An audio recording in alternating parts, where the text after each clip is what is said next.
पक्षीराज गरुड़ ने भगवान विष्णु से निवेदन किया, हे प्रभु, मैंने तीनों लोकों का भ्रमण करने के बाद उसमें रहने वाले लोगों को देखकर यह निष्कर्ष निकाला कि वह सभी दुखों में ही डूबे रहते हैं। मेरा अंतःकरण पीड़ा से भर गया है। स्वर्ग में दैत्यों की शत्रुता से भय है। पृथ्वी लोक में मृत्यु, रोग तथा अभिषिक्त वस्तु के वियोग से भय है। पाताल लोक में रहने वाले नाग आदि को मेरे भय से दुख बना रहता है। लोक कल्याण के लिए गरुड़ द्वारा पूछे गए प्रश्नों का भगवान विष्णु द्वारा समाधान का सार इस गरुड़ पुराण के माध्यम से पेश करने का प्रयत्न किया गया है। पक्षीराज गरुड़ भगवान विष्णु जी से पूछते हैं, हे प्रभु, आप यह बताने की कृपा करें कि प्राणी कैसे मरता है और मरने के बाद कहाँ जाता है। मरणासन व्यक्ति को किस कारण पृथ्वी पर सुलाया जाता है। उसके नीचे कुश और तिल क्यों बिछाए जाते हैं। उसके मुख में पंचरत्न क्यों डाला जाता है। मृत्यु के समय गोदान, अनन्य वस्तुओं के दान क्यों दिया जाता है। उस समय प्राणी अतिवाहिक शरीर कैसे प्राप्त करता है।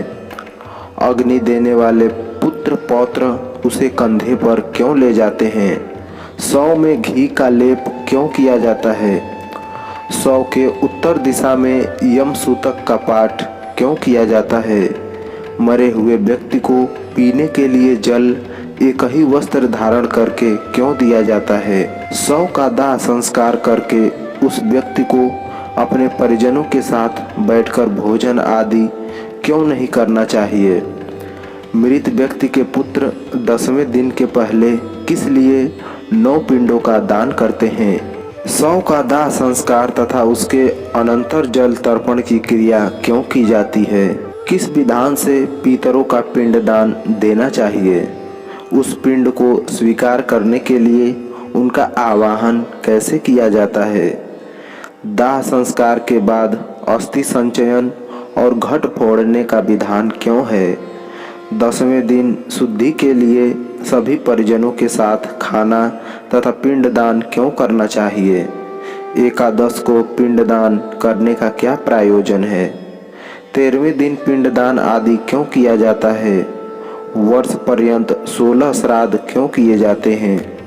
हे प्रभु, मनुष्य का शरीर अनित्य है और समय आने पर ही मरता है, किंतु मैं उस छिद्र को नहीं देख सकता जिससे जीव निकल जाता है।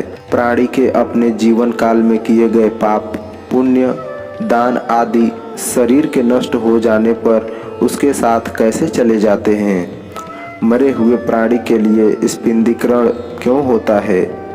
जो मनुष्य पापी, दुराचारी अथवा हतबुद्धि है, मरण के बाद वे किस स्थिति को प्राप्त होते हैं। हे उपेंद्र, मनुष्य की मृत्यु के समय उसके कल्याण के लिए क्या करना चाहिए। मृत्यु और शमशान भूमि तक पहुंचने की कौन सी विधि है। चिता में शव को जलाने की क्या विधि है।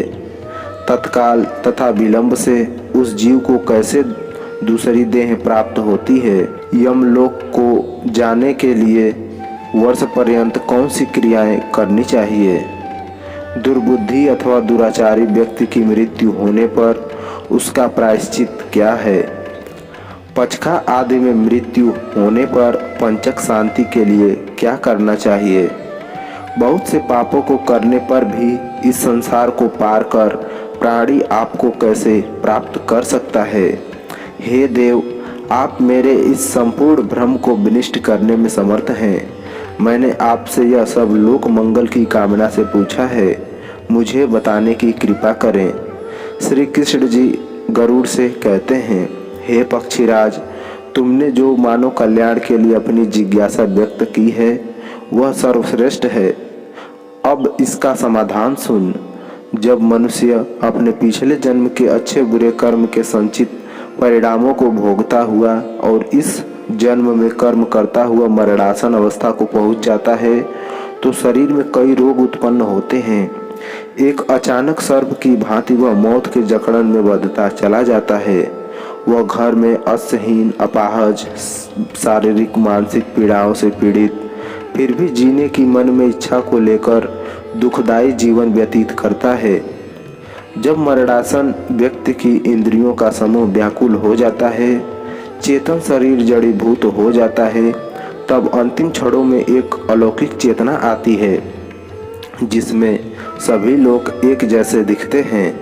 उस समय वह कुछ बोलने योग्य नहीं रहता और प्राण शरीर को छोड़कर यमराज के दूतों के साथ चल देते हैं। जब प्राण शरीर को छोड़ते हैं तो बहुत कष्टदायी होते हैं और ऐसा दर्द होता है जैसे 100 बिच्छुओं ने डंक मारा हो।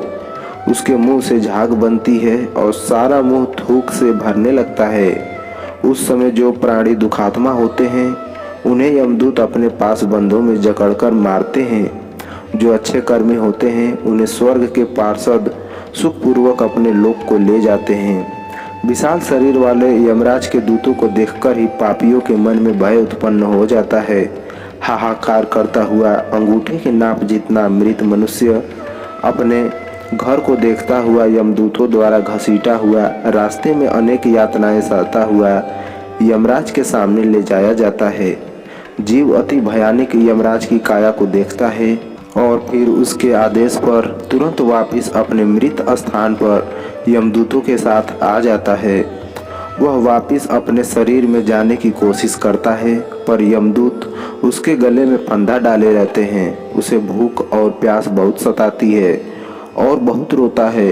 अपने पुत्रों द्वारा अर्पित की हुई चावल की खीलों को वह खाता है, फिर भी भूख नहीं मिटती। जिन आत्माओं को यह खीलें नहीं मिल पाती वह सुनसान जंगल में भटकती रहती हैं।